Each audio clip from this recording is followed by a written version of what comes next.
Why are teachers so focused on scores? Well, it's because that's the metric that we have decided to use to measure young people's progress and effectiveness. There are a lot of other measures that we could use. We could use accomplishment. We could say, what projects did you get done?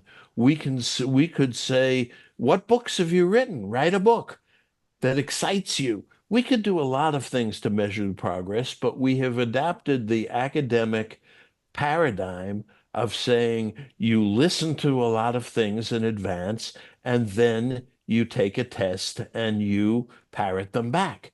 And that's so much of what school has become. And it's often in the main very, very destructive.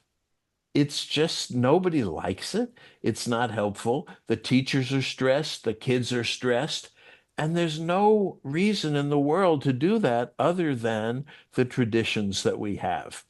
So it's going to be time, I think, in the third millennium to start changing those traditions. And it's not easy. It's going to take a while. It's going to take courageous people to do this. I once said to a headmaster of a fancy school, we were talking about what I call the mess, math, English, science, social studies, which is the curriculum of the world. And I said, we really need to get rid of the mess or do less of the mess. And he said, boy, do I agree. But who's going to have the guts to do it? And he didn't use the word guts. And that's the problem is that everybody's in education, their jobs depend on their doing what they think is supposed to be done. And so they're afraid. I've spent lots of time talking to teachers who literally say, we love what you're saying, but we'll get fired. Well, that's not actually true. Teachers get fired if they let the kids leave the room and roam around the streets. That is a firing offense. But if you do the things that are right for the kids and that excite the kids, that's not a firing offense. And in fact, one of my very best friends, who was a school superintendent for a long time, has told me and maintains that if you do the things right, if you have the young people doing projects that they're excited about, if you have the hell yes, low stress environment, the kids wind up doing better on the exams. Their scores actually go up because the scores are a huge function of how relaxed and enthusiastic you are.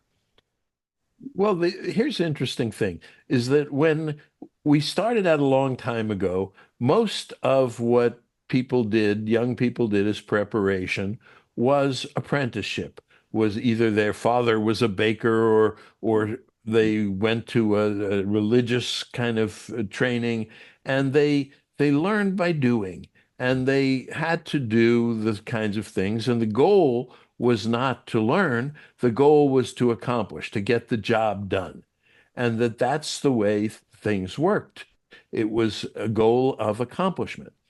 Then somewhere along the line came the scholars who said, oh, no, no, no, we want to go off in an ivory tower and learn first, and maybe never accomplish, but certainly learn before we accomplish anything.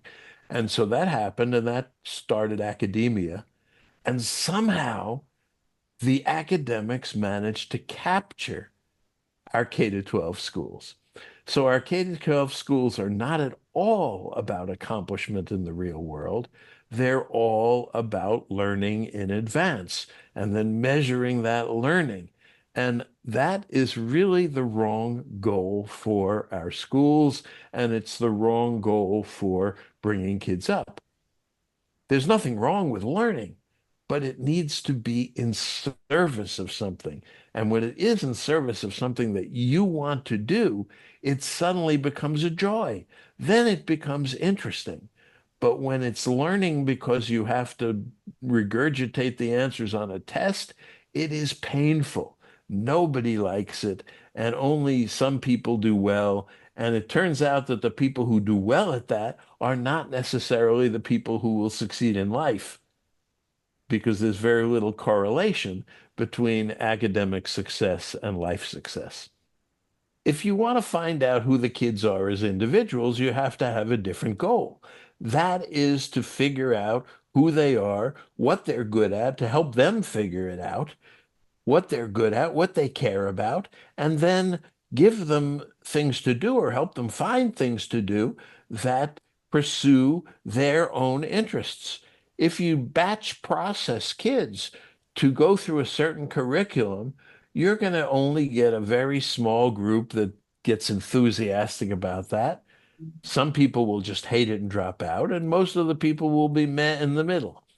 But if you spend the time, if you first start out on day one by saying, tell me what you're interested in, tell me what you're passionate about, tell me the problems you see, tell me the people you care about, I'm here to help you serve those things and to get the things done, then you have a very, very different atmosphere.